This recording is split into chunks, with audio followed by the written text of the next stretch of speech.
네, 반갑습니다. 여러분, 이번 주도 벌써 이제 13주 차가 되네요. 네. 이번 주도 역시 비대면 수업으로 진행을 하게 됐고요. 저번 주 최신 이제 여가 활동 트렌드에 대해서 한번 수업을 해봤는데, 오늘은 테마파크, 그리고 테마파크 산업에 대해서 한번 수업을 해보도록 하겠습니다. 일단 테마파크란, 여러분들이 어렵게 생각할 게 아니라 여러분들 우리가 흔히 아는 어 놀이동산 있잖아요. 뭐 에버랜드, 롯데월드, 뭐 캐리비안 베이 뭐 이러한 특정한 테마를 가지고 우리가 여가 활동을 즐기는 그러한 곳을 테마파크라고 하고, 이런 테마파크와 관련된 산업을 테마파크 산업이라고 얘기를 합니다. 따라서 이 테마파크란 쉽게 얘기해서 한 가지 테마가 있어야 하고요. 거기에 플러스 어트랙션, 플러스 특정한 장소, 요렇게 세 가지가 혼합이 되면은 우리가 테마파크라고 이야기를 합니다. 따라서 테마파크란 테마 플러스 어트랙션 플러스 장소, 특정한 장소, 플레이스, 요 세 가지의 요건을 가지게 된다면 우리는 흔히 얘기하는 테마파크라고 볼 수가 있습니다. 일단 테마파크의 이해입니다. 첫 번째, 테마파크의 개요는 테마가 없는 소설은 없듯이 여가 공간의 경우에도 테마가 없을 수는 없습니다. 특정 테마를 근거로 하여 구성하고 공간을 연출해 둔 여가 시설이 우리가 흔히 얘기하는 테마파크라고 이야기를 합니다. 보편적인 개념에서 테마파크는 테마, 환상, 분위기, 감성, 체험, 상품, 가족, 즐거움 등을 키워드로 하는 관광산업의 한, 한 가지 유형으로서 테마 속에 생동감 있게 스토리를 연출해 두고 방문자의 감성을 자극하여 환상적인 분위기에 젖어 테마를 온몸으로 감각적으로 보고, 느끼고, 듣게, 체험하는 공간이라고 할 수 있습니다.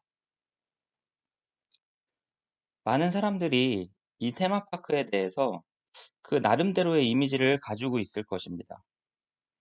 이 테마 관광 자원은 어떤 특정한 주제하에 이를 적절히 표현할 수 있는 소재를 이용하여 방문객들에게 즐거움을 주기 위해 만들어진 인공적인 시설입니다. 따라서 그 개념을 명확하게 정의하기가 쉽지 않은데요. 1955년에 디즈니랜드가 기존의 유원지들과는 차별화된 테마를 가지고 굉장히 성공을 거두면서 이 테마파크라는 것이 등장하게 되었습니다. 따라서 이 테마파크는 그 역사가 길지 않고 서구식 문화의 한 가지 형태이기 때문에 우리에게는 그 개념이 조금 모호할 수 있는데, 다양한 학자들이 이 테마파크에 대해서 정의를 내려놓은 것이 있는데요. 이것을 크게 미국, 일본, 그리고 우리나라에서 학자들이 테마파크에 대해서 내린 정의를 한번 살펴보도록 하겠습니다.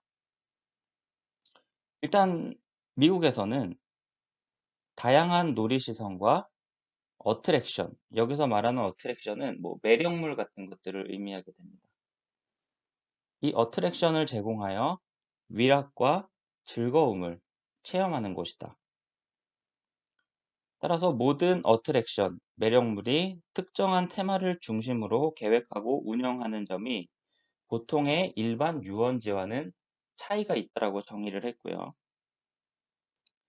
그 다음에 특별하게 창출된 환경과 분위기 속에서 운영되는 가족 위주로 즐기는 공원으로서 여기에는 독특한 역사적 배경이 있는 곳, 복원된 마을, 유서 깊은 철길, 전문 박물관, 전문 쇼핑센터들도 이에 해당이 됩니다.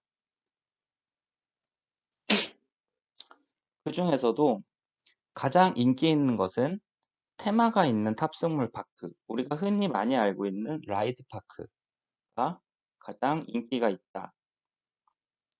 그 다음에 방문과 유치 사업에 포함되는 시설의 하나로서 일정 지역의 만국 박람회장, 유원지, 지역 박람회장, 박물관, 동물원 같은 문화적이거나 기타 비영리적인 시설까지 포함을 하는 것이 테마파크이다라고 정의를 할 수 있습니다. 그다음 일본에서는 특정 테마에 기초를 두고 통일적이고 비일상적 오락 세계가 전개되는 오락 중심의 레저파크이다라고 정의를 하고 있고요. 또한 입장료를 받아 특정한 비일상적 테마 하에 탑승물과 어트랙션을 도입하여 전체 환경을 만들고 공간 전체를 연출해서 고객에게 오락을 제공하는 사업체이다 라고 일본에서는 테마파크를 정의하고 있습니다. 그렇다면 국내에서는 어떻게 테마파크를 정의하고 있느냐에 대해서 한번 알아보겠습니다. 첫 번째, 한국관광개발연구원에서는 단순히 탑승시설 중심이 아니라 지역의 자원을 바탕으로 독특한 테마를 설정하고 이를 적절히 표현하여 방문자들에게 일상을 탈피한 경험을 제공하는 파크이다라고 정의를 내리고 있고, 깨끗하고 청결한 분위기 속에서 스릴과 환상과 테마의 바탕을 두며 건전한 가족 위락을 제공하는 곳이라고도 정의를 하고 있고요. 기존 놀이, 위락 시설에 보다 나은 흥미를 위하여 일정한 테마를 가미한 것으로 현대인의 여가 및 관광 욕구를 가장 충실하게 만족시키고 있는 것으로 어느 특정한 테마를 설정하고 분위기를 연출하여 전체를 일관성 있게 구성하여 레저파크의 한 형식으로 시간을 초월한 거대한 폐쇄된 공간 또는 공원이라고 정의를 하고 있습니다. 따라서 공통적으로 테마파크에 대해서 정의를 내린 이런 것들을 보면은 일단 어트랙션, 매력물이 있어야 하고 재미를 느낄 수 있을 만한 흥미를 느낄 수 있을 만한 것이 있어야 하고 그다음 특정한 테마가 있어야 한다라는 것. 그다음 레저 활용의 한 공간으로서 우리가 비일상성을 느낄 수 있어야 된다라는 거죠. 그러니까 내가 이 테마파크에 왔을 때는 내가 평소에 내 생활과는 다른 곳에 내가 지금 있구나. 내가 레저 활동, 여가 활동을 즐기고 있구나라는 것을 느껴야 된다라는 이야기입니다.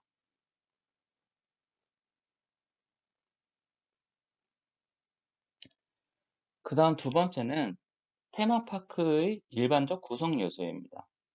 따라서 제가 지금 설명드리는 대표적인 8가지가 구성이 되어 있어야 우리가 테마파크라고 쉽게 이해를 할 수 있는 것이죠.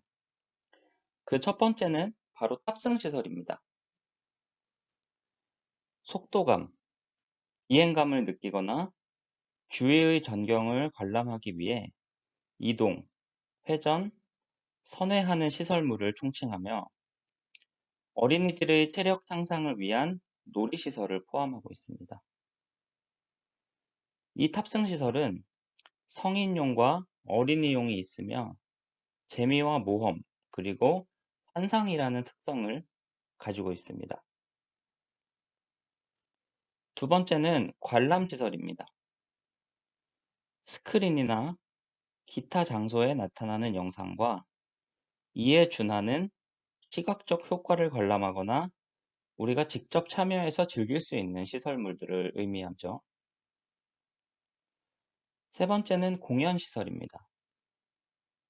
각종 캐릭터와 캐스트, 동물들이 출연하여 주제에 맞는 연주와 쇼를 통하여 활기 있는 공원으로 만드는 행위적 공간을 의미합니다. 네 번째는 식음료 시설입니다.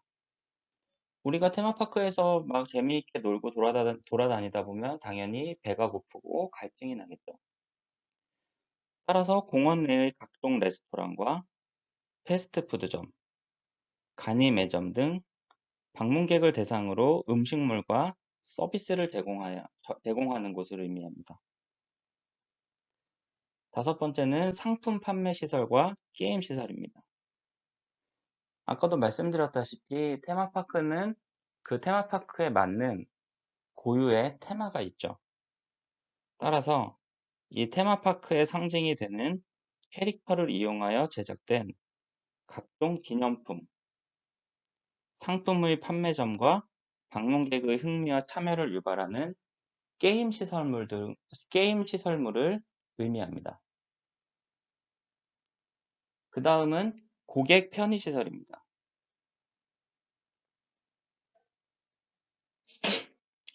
테마파크를 방문한 고객이 불편함을 느끼지 않고 유쾌하게 즐길 수 있도록 안전을 확보하고 최대의 편의를 제공하는 시설을 의미합니다.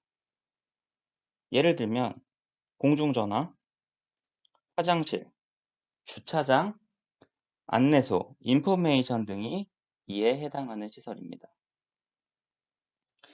다음은 휴게시설입니다. 대규모인 테마파크를 이용 중인 고객의 휴식을 위해 조성된 공간이라고 할 수 있고, 마지막으로 지원시설. 테마파크를 방문한 고객이 안전하고 즐겁게 지낼 수 있는 그러한 환경을 조성하고 시설물을 관리하며, 또한 직원들을 관리 또한 교육하는 각종 지원 업무를 수행하는 지원시설이 있습니다. 공원, 유적지, 관광지 등과는 본질적으로 다른 관광 공간들과 확연하게 구별되는 핵심적 구비 요건은 다음 테마와 테마 체험, 이렇게 두 가지라고 볼 수가 있습니다. 이 테마파크의 핵심적 구비 요건, 첫 번째, 테마입니다. 이 테마파크의 어트랙션은 굉장히 고유한 것이며 메시지를 지니고 있는 것이기 때문입니다. 예를 들어서 디즈니랜드 같은 경우 모험의 나라, 개척의 나라, 환상의 나라, 내일의 나라, 이 네 개의 테마를 통하여 나이 든 사람들은 과거의 아름다운 추억을 더듬어 이를 체험하고, 젊은이들은 미래에 대한 도전을 맹세하고 미국을 창조한 이상의 꿈, 그리고 냉엄한 현실을 근간으로 하는 전 세계 사람들의 행복과 영감의 원천이다라는 메시지를 던지고 있습니다. 두 번째는 테마 체험입니다. 관광 소비는 체험 행위이고, 이러한 체험 행위인 관광 소비는 특정한 소비 대상에 대하여 주관적, 정서적 반응에 초점을 맞추고 있습니다. 이러한 관광 소비에서 추구하는 경험은 환상, 느낌, 재미를 지향하는 현상입니다. 쉽게 얘기해서 현대적 소비는 물질적 효용인 만족에 그치는 것이 아니라 달콤한 한낮의 꿈이 가져다주는 즐거움의 쾌락적 추구를 지향하고 있습니다. 테마가 구체화되어 있는 테마파크를 관광하면서 관광객은 그 테마를 체험을 통하여 소비하고, 이를 위해서는 관광객이 그곳에 있어야 하고 참여와 행위를 통하여 그 과정에서 온몸으로 감각적으로 느끼게 됩니다. 이것이 곧 테마를 체험하는 것입니다.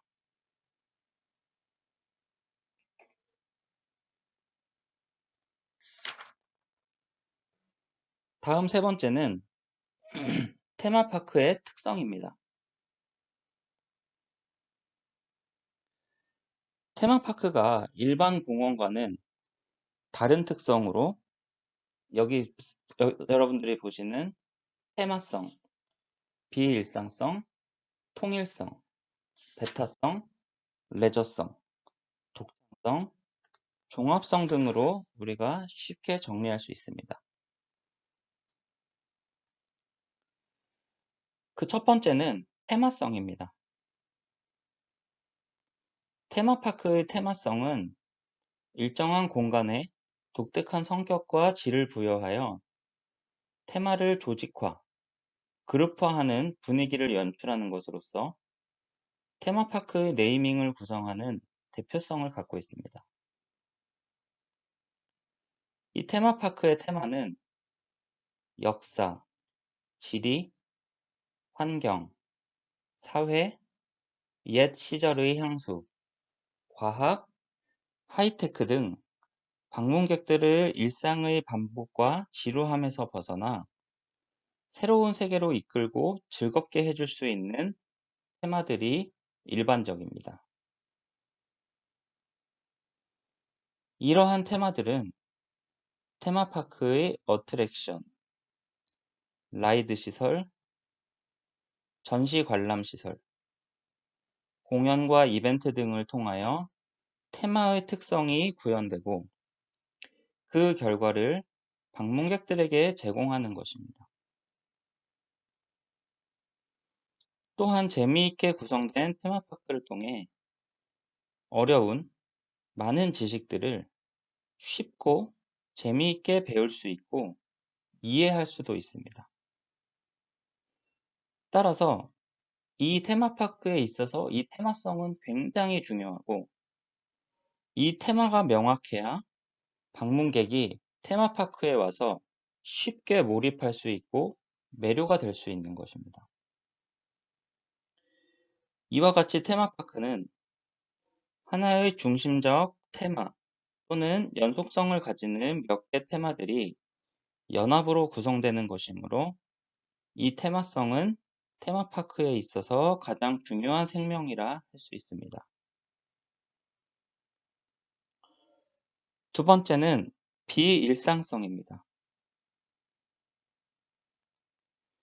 이 테마파크는 하나의 독립된 완전한 공상세계로서 일상성을 완전히 차단한 비일상적인 종합 문화 공간입니다. 따라서 방문객들은 테마에 의해 연출된 비일상적인 공간에서 구경꾼이라기보다는 주인공으로 참여하여 그 공간에 맞는 비일상적인 사고와 행동으로 즐거움을 향유하는 것입니다. 이러한 비일상성은 호이징아의 놀이인간 모습을 방영하는 다양한 공간과 시설 및 프로그램을 구성하고 있습니다.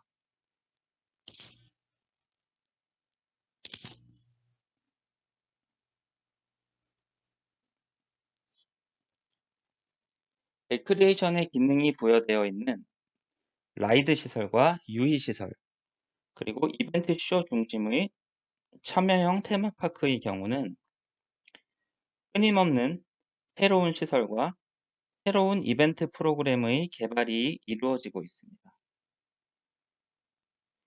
한편 거리 풍경 중심의 관람형 테마파크에 있어서도 획기적인 비일상적 분위기를 창출하기 위해 노력하고 있습니다. 테마파크가 대단한 각광을 받고 있기는 하지만 비일상화를 창출하기 위하여 무한의 설비 투자를 계속하기는 한계가 있어 전시 아이템과 이벤트 프로그램 연계와 구성에 대한 관심이 매우 중요하다고 할 수 있습니다. 세 번째는 통일성입니다. 테마파크는 테마에 맞는 공간 연출이라는 측면에서 방문객에게 통일감을 주어야 합니다. 따라서 건축 양식, 조경, 위락시설에서부터 캐릭터, 종사원의 복장, 서비스, 거리 환경 시설물, 음악, 기념품에 이르기까지 테마에 맞는 통일된 이미지를 만들어야 합니다. 쉽게 얘기해서 그러니까 한 가지 테마가 있는 그 테마파크는 모든 것이 다 그 한 가지의 테마에 맞게 통일이 되어 있어야 한다는 이야기입니다. 예를 들어서 테마가 한국 민속촌인데 뭐 종업원들은 우주 복장을 하고 있는다던가 이러면은 테마파크의 그 테마가 서로 어긋나는 것이겠죠. 이러한 테마파크의 모든 구성 요소인 하드웨어와 소프트웨어가 균형과 조화가 이루어지도록 연출이 되어야 합니다. 그러므로 테마파크의 설계는 관광 전문가, 조경사, 건축가, 역사학자, 식물학자, 시각 디자이너, 컴퓨터 전문가, 경영학자 등 관련 전문가들의 종합팀에 의한 계획, 설계가 바람직한 것입니다. 성공적인 테마파크가 되기 위해서는 단순히 양질의 물리적 설계뿐만 아니라 성공적으로 운영할 수 있는 치밀한 마케팅 전략, 높은 수준의 서비스 관리, 운영 및 시설 관리, 고객 관리, 위기 관리 등의 모든 요소가 균형과 조화를 이루어 새로운 독립된 세계를 창출해야 합니다. 네 번째는 페타성입니다. 테마파크의 비일상적인 놀이공간으로 가상현실 공간으로서의 현실과의 차단이 얼마나 효과적으로 이루어지고 있느냐가 성공의 관건입니다. 테마파크의 매력성, 진기성, 차별성을 위해서는 폐쇄된 공간의 연출이 핵심 요소라고 할 수 있습니다. 다섯 번째는 레저성입니다. 창조적인 유희 공간으로서 유희, 구경거리, 음식, 쇼핑, 쇼, 그리고 다양한 이벤트 프로그램 등 놀이에서 체험, 휴식까지 즐길 수 있는 다양한 탑승시설, 체험시설, 놀이시설 등 하드웨어적인 위락 공간과 공연, 전시, 이벤트, 축제 등 소프트웨어적 프로그램을 방문객들에게 제공하여 즐거움을 향유할 수 있는 일종의 레저파크여야 합니다.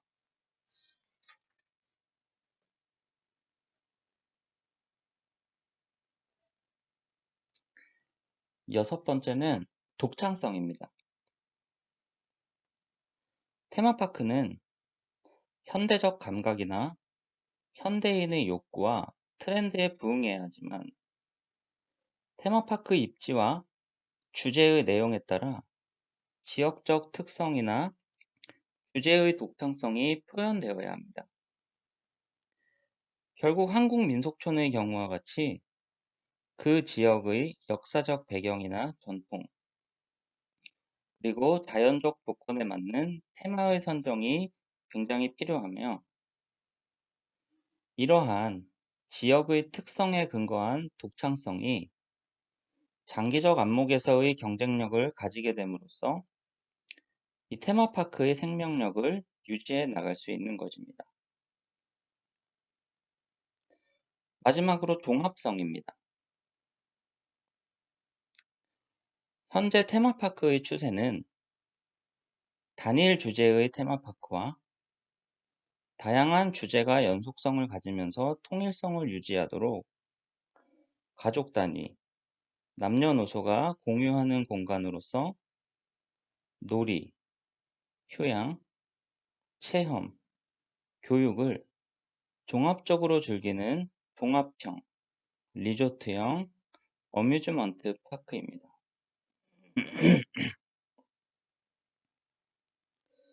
이러한 테마파크를 만들고 운영하는 데 있어서는 다양한 분야의 종합적인 기획과 운영 노하우가 굉장히 필요하다 할 수 있습니다.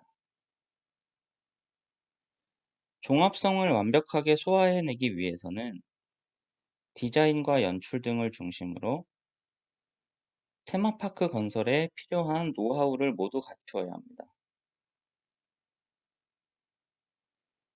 시설을 근간으로 하는 하드웨어 부분과 테마를 살리는 여러 가지 소프트웨어의 개발이 주제와 연관성을 가지고 종합적으로 결합되어야만 진정한 테마파크라고 할 수 있는 것입니다.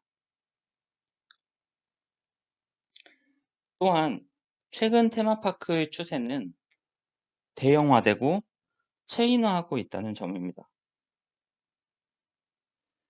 테마파크가 대형화하는 이유는 이 초기 투자가 거대한 장치 산업이라는 점과 대형화함으로써 규모의 경제를 도모할 수 있다는 점, 소비자들의 수요 패턴 변화에 따른 다양한 선호를 충족시킬 수 있다는 데 있습니다. 테마파크를 둘러싼 환경이 급격히 변화하고 있어 새로운 환경에 대한 적응과 적극적인 관리가 필요하다고 할 수 있는데 이것이 테마파크의 전략과 성과에 큰 영향을 미친다고 할 수 있습니다. 무형의 테마를 유형의 소재를 이용함으로써 구현하고 이를 통해 테마파크의 독특한 정감을 연출하여 고객들에게 비일상의 경험을 제공하면서 테마파크가 발전하였는데 테마라는 개념에서 기이한 특성과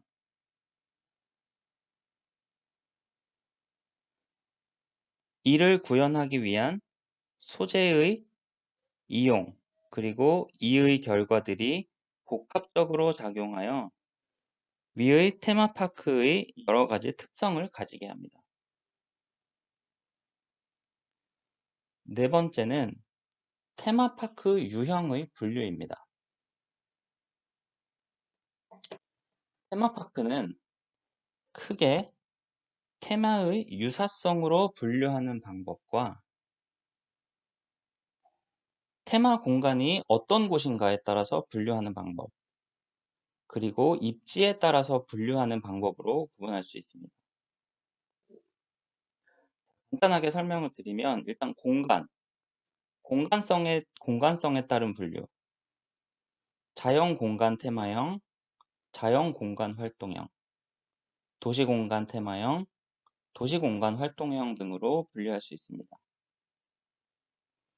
자연 공간 테마형은 동물, 식물, 어류, 정원 테마파크, 자연 공간 활동형은 리조트, 바다, 온천 테마파크, 도시 공간 테마형은 산업, 과학, 민속, 구조물 테마파크, 도시 공간 활동형은 스포츠, 유기시설, 건강, 예술 테마파크로 분류할 수 있습니다. 두 번째는 테마입니다. 테마에 의한 분류는 첫 번째, 문화 역사 테마파크입니다. 시대, 지역을 특정 짓는 민가나 건축물 또는 분위기가 역사적 내용과 인물 중심을 두고 당시 상황을 재현하는 테마파크입니다. 두 번째는 애니메이션 테마파크입니다. 동화나 풍자소설 등의 캐릭터를 중심으로 이야기의 일부를 재생하거나 가공의 인물, 가공의 동물, 로봇, 이러한 세계 등을 테마로 한 테마파크입니다. 세 번째는 과학, 하이테크 테마파크입니다. 우주, 통신, 바이오 등에 관한 과학기술을 전시하거나 시뮬레이터를 통하여 체험하게 하는 테마파크입니다. 네 번째는 스튜디오 테마파크입니다. 유명한 영화 촬영 스튜디오를 이용하여 방문자들이 영화나 드라마 속의 주인공이 되어 영화를 체험하게 하는 테마파크입니다. LA의 유니버설 스튜디오 같은 곳이 대표적이라고 할 수가 있겠죠. 다섯 번째는 정원, 예술 테마파크입니다. 다양한 곳과 조명이 있는 정원에서 미술작품 전시와 음악 이벤트 등을 개최하는 테마파크라고 볼 수 있습니다. 그 다음은 워터파크입니다. 여러분들 잘 아시는 바다와 온천 포함한 물을 소재로 하는 테마파크입니다. 국내에서는 유명한 곳이 캐리비안 베이, 오션 월드, 이천의 트르메덴 같은 곳들을 들 수가 있겠죠. 그리고 복합형 테마파크, 두 가지 이상의 테마를 가지고 있는 테마파크도 테마에 따른 분류로 들어갈 수 있고요. 이 외에도 동물이라든지 다양한 테마를 가지고 테마에 따라서 그 테마파크가 가지고 있는 주제에 따라서 우리가 테마파크의 유형을 분류할 수 있는 것입니다. 그 다음 입지에 따라서 또 테마파크를 분류할 수가 있습니다. 첫 번째는 대도시형 테마파크입니다. 말 그대로 대도시, 우리나라로 따지면 서울, 이런 수도권에 있는 테마파크라고 볼 수가 있겠죠. 미국의 유니버설 스튜디오, 우리나라로 따지면 잠실의 롯데월드 같은 곳들이 대도시형 테마파크에 속해 있고요. 그 다음 대도시 주변형 테마파크 같은 경우는 미국의 디즈니랜드, 국내에서는 용인의 에버랜드 등을 들 수가 있고요. 그 다음 지방 중핵권형 테마파크는 미국의 부시가든, 지방권형 테마파크 같은 경우는 일본의 하우스텐보스, 그리고 담양의 대나무 테마파크 같은 것들을 들 수가 있고요. 리조트형 테마파크는 미국의 월트 디즈니 월드 같은 경우를 들 수가 있겠습니다.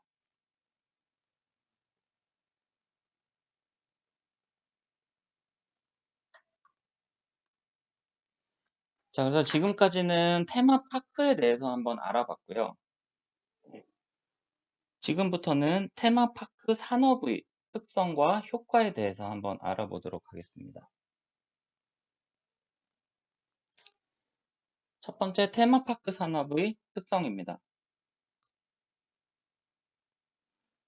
테마파크 산업은 계절 변동이 높고 기후에 크게 좌우되는 여건에서 1차 산업적인 특성을 갖고 있습니다. 또한 초기 투자비가 막대하고 거액의 시설 유지비 및 추가 투자비가 소요되는 점에서 장치 산업적인 요소가 있는 2차 산업적인 특성도 갖고 있습니다. 개장 후에는 많은 인력을 필요로 해 인건비가 많아지는 등 비교적 부담이 큰 3차 산업적인 특성도 있습니다. 따라서 테마파크 사업은 앞에서 말씀드린 1차, 2차, 3차 산업이 함께 공존하는 대규모 사업이라고 할 수 있습니다. 그렇다면 테마파크 산업의 일반적인 특성에는 어떤 것들이 있는지 한번 알아보겠습니다. 첫 번째는 다양한 테마입니다. 테마는 즐거움을 기본으로 한 교육, 문화적인 면을 고려하고 미래지향적이고 긍정적인 동시에 인간 중심적이어야 하고 복합적 테마의 연출이 요구되고 있습니다. 두 번째는 지역 산업이라는 것입니다. 입지 선정에 있어서 배후 시장의 유무가 사업의 타당성을 결정하는 핵심 요소일 뿐만 아니라 공원의 입지에 따라 테마의 설정, 운영, 마케팅 방법이 달라지는 만큼 입지 지역과 관련이 깊은 지역 산업적 성격을 띠게 됩니다. 세 번째는 대기업 편중입니다. 대규모로 조성되는 만큼 막대한 자금과 인력 소모로 인한 대기업의 참여로 이루어지는 산업입니다. 기존 테마파크 운영 기업이 체인 형태로 경영 노하우를 활용하여 다른 지역에 진출하면서 규모를 확대하듯이 경영 노하우가 굉장히 중요하고 필요하며 경쟁 과점 산업 양상을 보이게 됩니다.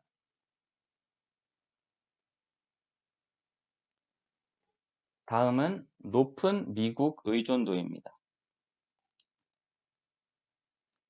미국은 활동적, 오락지향적인 국민 성향으로 테마 산업 발전에 커다란 기여를 했고 테마파크의 중심적 역할을 하고 있으며 전 세계 테마파크 입장객 수의 약 60% 이상을 점유하고 있습니다. 다음은 대규모 장치 산업입니다.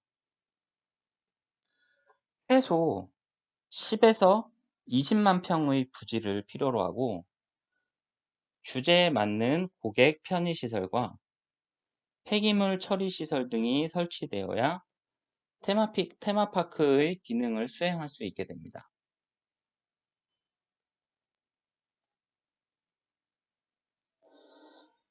다음은 노동집약형이라는 특징을 가지고 있습니다. 모형의 추상적인 테마를 유형으로 구현하기 위해 사람의 표현력이 절대적 비중을 차지하고 서비스 교육에 대한 투자가 지속되어야 하는 등 투자된 대규모의 시설의 투자와 비례하여 노동력이 증가하는 특성을 갖습니다. 한마디로 인적 서비스가 굉장히 필요하고 중요하다는 그러한 의미를 가지게 되겠죠. 그 다음 주제의 통일성입니다. 아까도 설명드렸지만 테마파크 내의 모든 시설과 운영이 주제로 집약되어 구성되기 때문에 주제와 조합되지 않는 시설 그리고 운영 요소는 철저하게 배제함으로써 통일성을 갖추는 것이 중요합니다. 그 다음은 유희 공간입니다. 일상적인 사회생활과 분리되는 테마로 설정된 비일상적 독립 공간인 것입니다. 그 다음 다양한 분야와의 관련성입니다. 컨설팅, 디자인, 시공, 이벤트 운영, 음악, 인재 육성, 기념품 숍, 레스토랑, 호텔, 부동산 관리 등 다양한 분야와 긴밀한 관련성을 갖습니다. 다음은 짧은 이용 주기입니다. 고객 유인 시설의 사이클은 점점 짧아지고 있어 극복하기 위한 연구 개발 비용이 투자되어야 합니다. 그 다음 고객 체류 시간과 소비입니다. 테마파크의 수입은 입장객의 체류 시간과 비례하기 때문에 매력 있는 시설물을 설치하고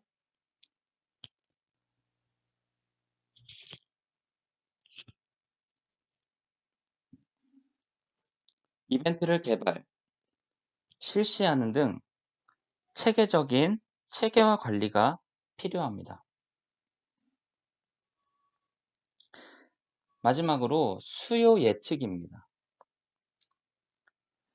대다수의 테마파크는 5개 시설 비중이 높은 만큼 계절, 기후, 기상사태 등 방문객 수의 주요 변수로 작용하여 수요 예측이 곤란하다는 특성을 가지고 있습니다.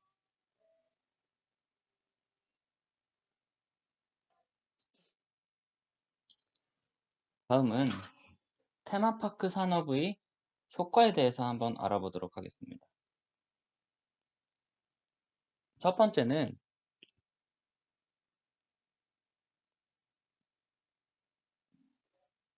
지역 경제 파급 효과 및 고용 창출 효과입니다.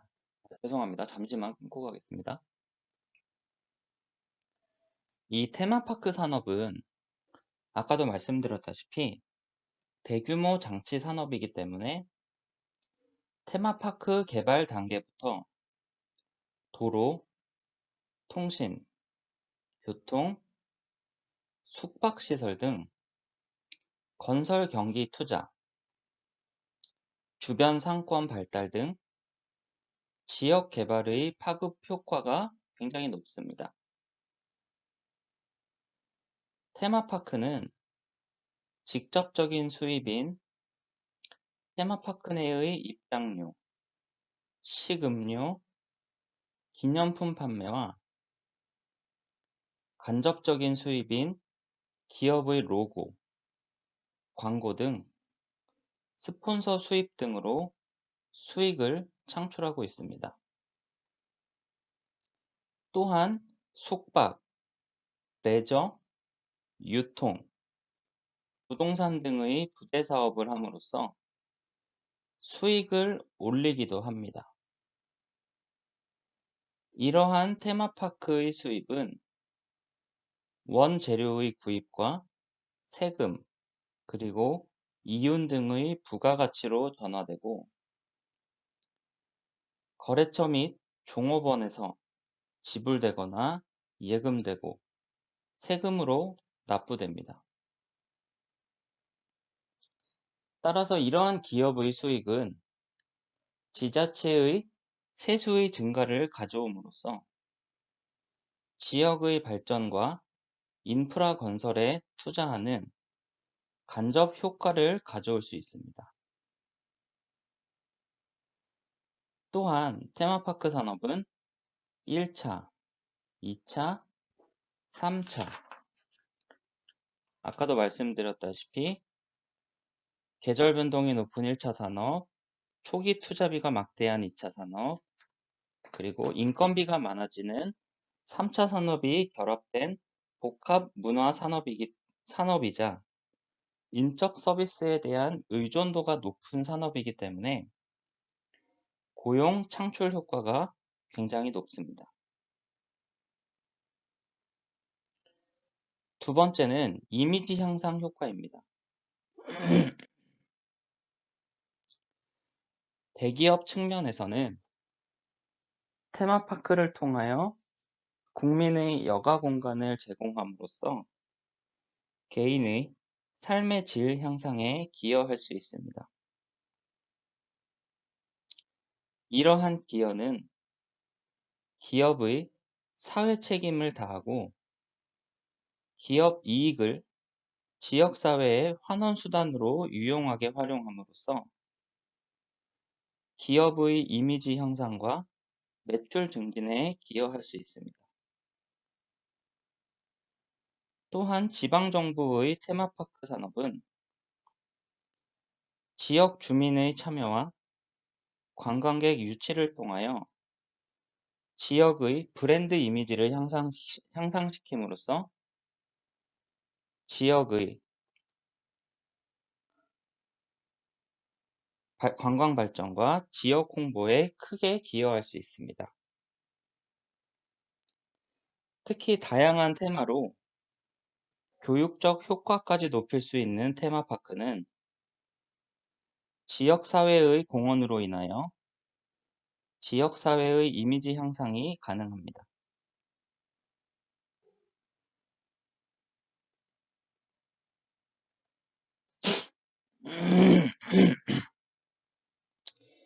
다음은 테마파크 현황입니다.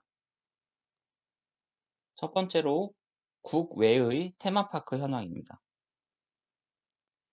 이 테마파크의 역사적 근원은 유럽의 플레저 가든이라는 곳입니다. 근대적 의미의 놀이공원은 1904년 뉴욕에서 개관한 코니 아일랜드가 그 시초라고 할 수 있습니다.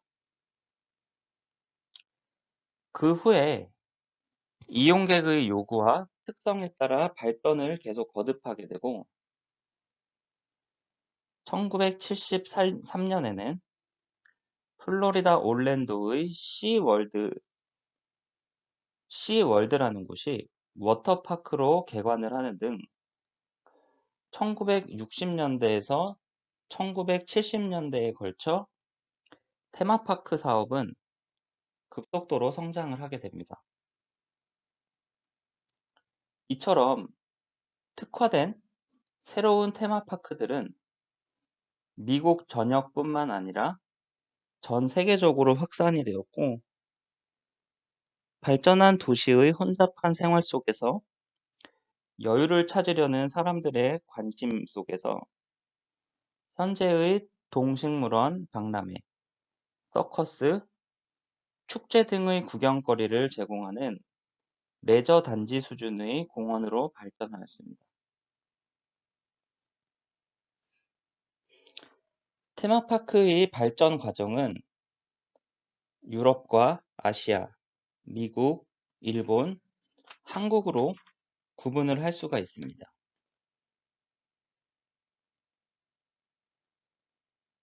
아까도 말씀드렸다시피 이 테마파크 산업의 60% 이상이 미국에, 미국에서, 미국에서 이제 이루어지는 만큼 높은 미국에 대한 의존도가 이 테마파크 산업의 하나의 특성이라고 제가 아까 말씀드렸는데요. 그렇다면 미국의 테마파크에는 대표적으로 디즈니 월드라는 곳과 디즈니랜드라는 곳이 있습니다. 이 디즈니는 아주 유명한 애니메이션의 아버지라고 불리우는 만화 제작자입니다. 이 월트 디즈니라는 사람이 만든 것이 바로 디즈니 월드입니다.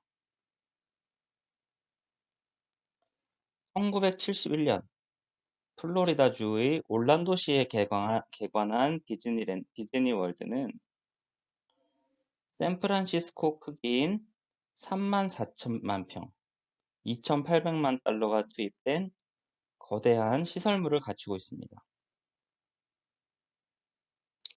연평균 3,500만 명을 상회하는 방문객과 그 직원 수만 34,000명에 이르는 세계 최대 규모의 테마파크입니다. 이 디즈니 월드의 주요 시설로는 첫 번째 매직 킹덤입니다. 월트 디즈니의 메인 파크이자 상징물은 신데렐라의 성입니다. 진입할 때부터 큰 호수가 있어서 페리나 모노레일로 접근을 하며 현실에서 꿈의 세계로 이동하는 듯한 경이로움을 연출한다고 합니다. 두 번째는 애니멀 킹덤입니다. 지금 디즈니 월드의 주요 시설에 대해서 설명하고 있습니다.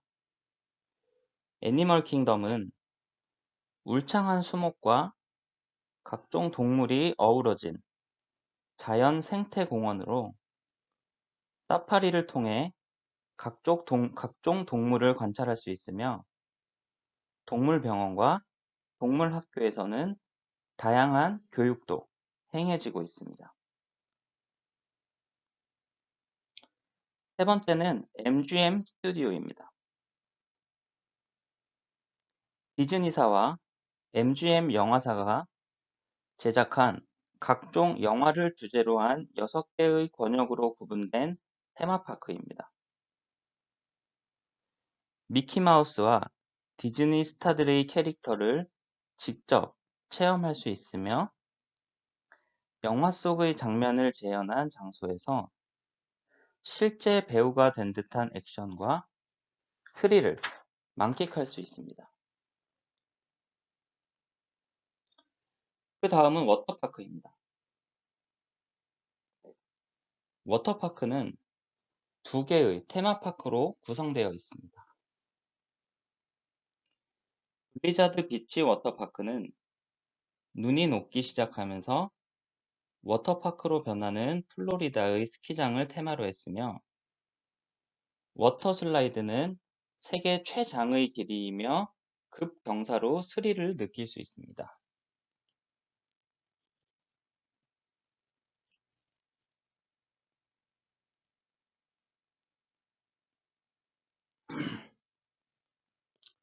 마지막은 에프코트입니다. 미래의 사회과학 탐험, 실험적인 미래사회와 과학의 발달사를 체험하게 하는 과학적 디즈니랜드입니다. 지금 설명드린 5가지가 디즈니 월드의 주요 시설이라고 할 수 있고요. 그 다음은 디즈니랜드입니다. 현대적 의미의 테마파크를 개척한 디즈니랜드는 만화 영화를 통해 재산을 축적한 월트 디즈니의 꿈을 실현한 공간입니다. 디즈니랜드의 주요 시설로는 첫 번째 어드벤처랜드가 있습니다. 열대의 정글에 들어가는 기분을 맛볼 수 있는 어드벤처랜드는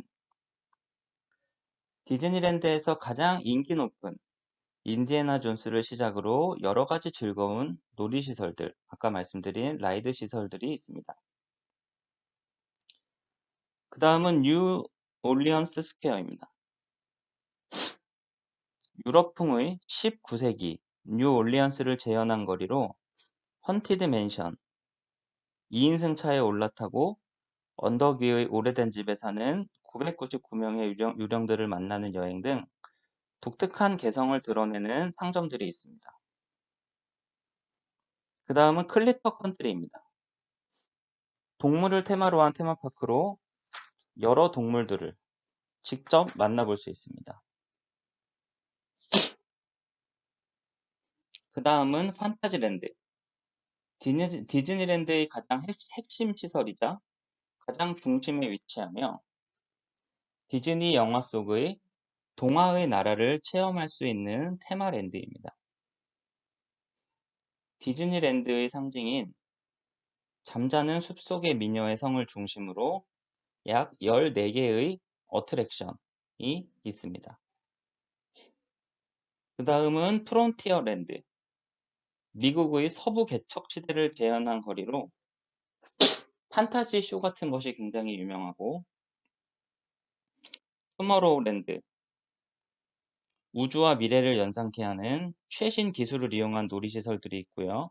미키스톤타운이라고 해서 디즈니 만화 영화 속의 인기 캐릭터인 미키와 미니, 도널드, 로저 래빗 등을 만날 수 있는 공간.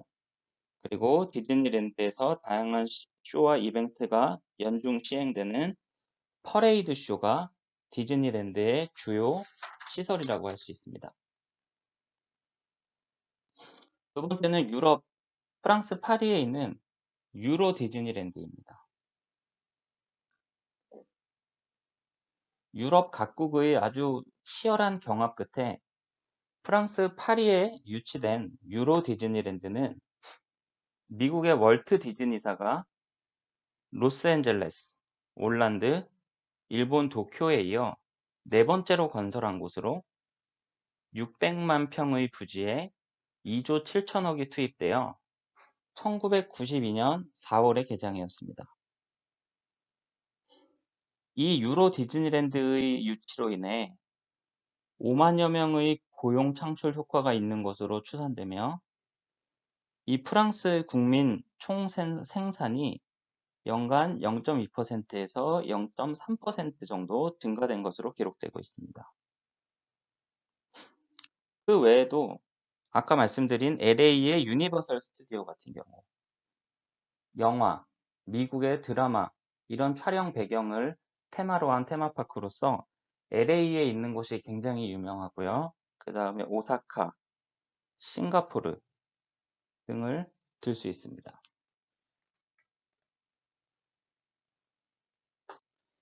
그 다음 쭉 이어가서 지금 계속 말씀드리고 있는 디즈니랜드가 일본 도쿄에도 있습니다. 참고로 홍콩에도 있고요. 중국 상하이에도 디즈니랜드가 있습니다.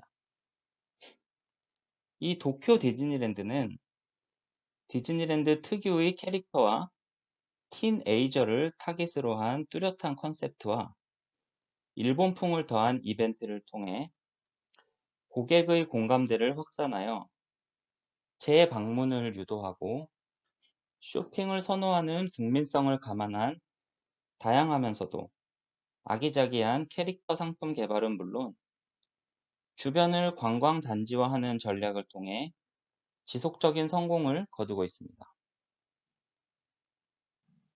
25만여 평의 시설 부지에 5개의 테마파크를 갖고 있으며 6개의 호텔과 디즈니샵 판매점과 49개의 식당을 운영하고 있습니다.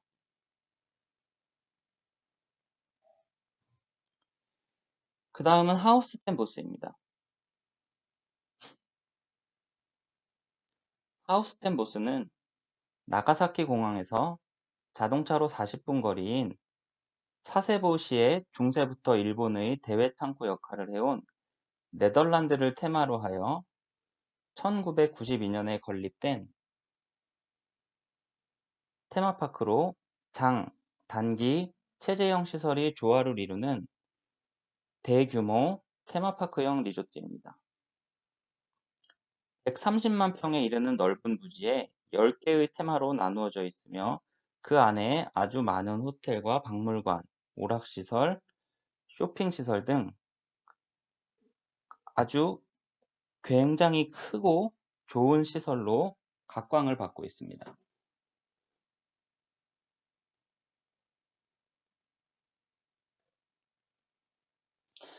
그 다음 국내의 테마파크 현황으로는 첫 번째로 여러분들 아주 잘 아시는 에버랜드입니다. 예전에는 에버랜드가 아니라 자연농원이라는 명칭으로 테마파크가 오픈을 했는데요. 이제는 확장, 발전시켜서 에버랜드라는 영원과 활력을 의미하는 에버와 자연, 포근함을 상징하는 랜드를 합성하여 인간의 사랑, 희망, 인간과 자연의 조화를 테마로 하고 있습니다. 현실 규모의 호텔과 골프장, 실버타운, 스키장 등을 설립할 계획이어서 단순한 놀이터가 아닌 체제형 복합 레저타운을 지향하고 있습니다.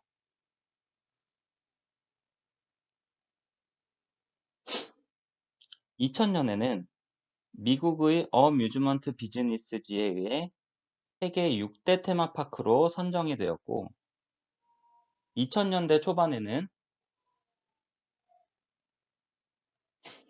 입장객 누계 1억 명을 돌파했고 입장객 수만 따져서는 디즈니랜드 계열 4개사에 이어 5위를 기록하기도 하면서 전 세계적으로 명문 테마파크로 도약하였습니다.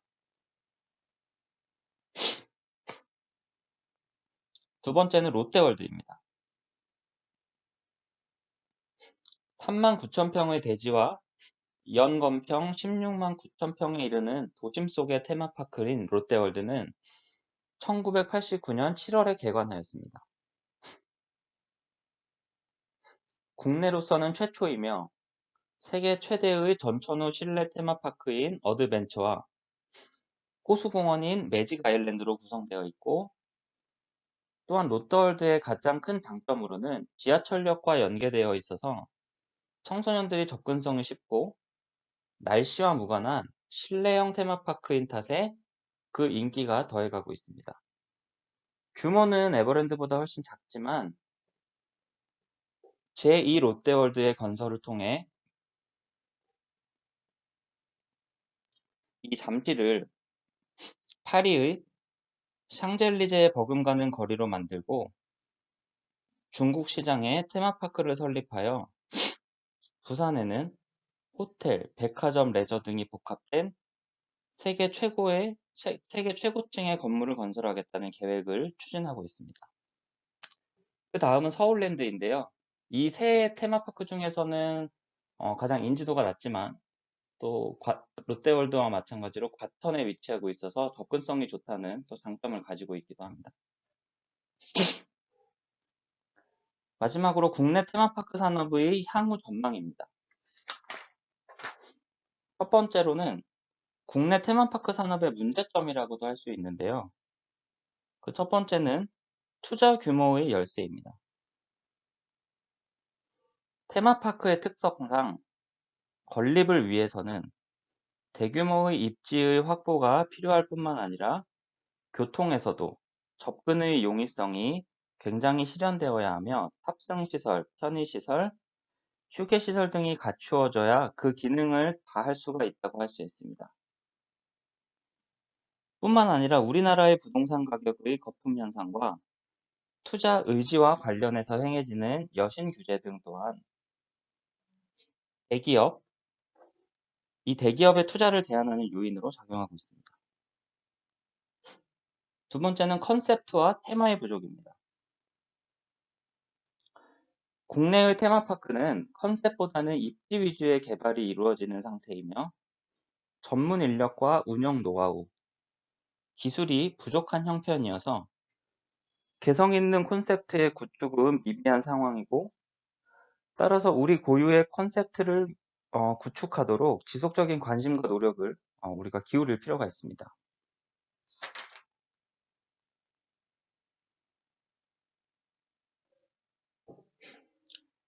테마파크는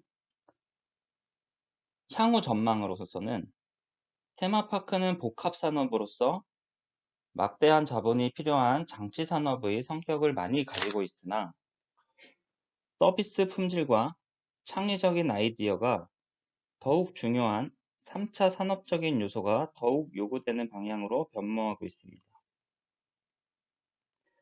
더욱이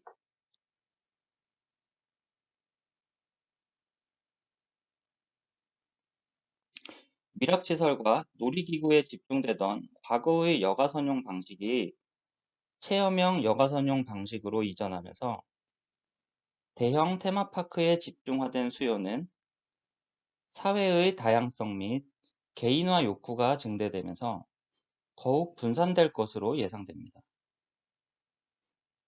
또한 소득 수준의 상승과 함께 여가 시간의 증대는 스포츠, 여행, 게임 등 특정 테마를 중심으로 한 독특한 테마로의 수요 확대를 가속시킬 것으로 보입니다. 특히 소비 경제의 주체에서 노령 인구가 차지하는 비중이 상승하고 가족 단위의 여가 소비가 중심이 되면서 전 연령대를 고객으로 흡수할 수 있는 형태의 테마파크가 부각될 것으로 보입니다.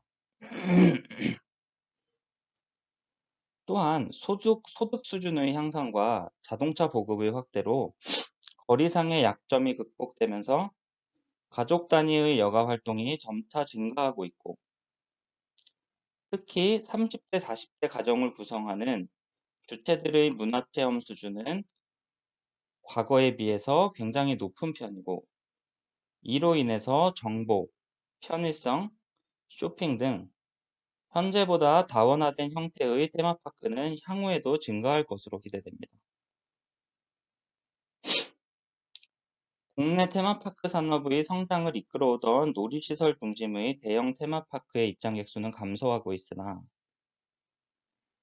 체험 및 교육 등 다양성에 기반을 둔 중소형 테마파크로의 수요 분산 효과와 절대 가구 수의 감소로 인하여 향후에도 입장객 수의 지속적인 증가는 어떻게 될지 모르겠으나 사람들의 여가 활동은 계속되는 가운데 더욱 다양화, 분산될 것으로 보이며 어뮤즈먼트 중심의 테마파크나 위락시설의 집객력이 점차 약화될 것으로 전망되기 때문에 이를 보완할 방법이 굉장히 중요하다고 할 수 있겠습니다. 네, 오늘 제가 준비한 이 테마파크 그리고 테마파크 산업에 대한 수업은 여기까지이고요. 오늘은 그래서 테마파크가 무엇인지 그리고 테마파크의 일반적 구성 요소와 테마파크의 특성, 테마파크의 성격, 그리고 테마파크의 분류에 대해서 알아봤고요. 그 다음 테마파크 산업의 특성, 그리고 테마파크 산업의 효과, 그리고 국외와 국내의 테마파크 현황, 그리고 국내 테마파크 산업의 문제점과 향후 전망에 대하여 한번 수업을 해보았습니다. 여러분들께서 아마 여가 시간에 테마파크를 자주 이용을 하실 거예요. 대규모 테마파크가 아니더라도 아까 말씀드린 대로 테마파크의 종류가 굉장히 여러 가지이기 때문에 그래서 여러분들이 방문하시는 그러한 테마파크는 이러한 특성을 가지고 있고 이러한 테마파크를 연계로 한 산업은 지금 제가 설명드린 대로 그러한 특성과 어, 이런 시설들을 갖추고 있다라는 것을 오늘 테마파크 산업 수업 시간에 한번 알아보았습니다. 그래서 이번 주도 역시 이 제가 지금 찍고 있는 영상을 제가 다시 여러분들에게 올려 첨부를 해 드릴 테니까 테마파크 산업에 대해서 한번 여러분들이 잘 학습을 하셨으면 좋겠습니다. 네, 오늘 제가 준비한 테마파크 산업에 대한 3주차가 되나요? 네. 수업은 여기서 마치도록 하겠습니다. 감사합니다.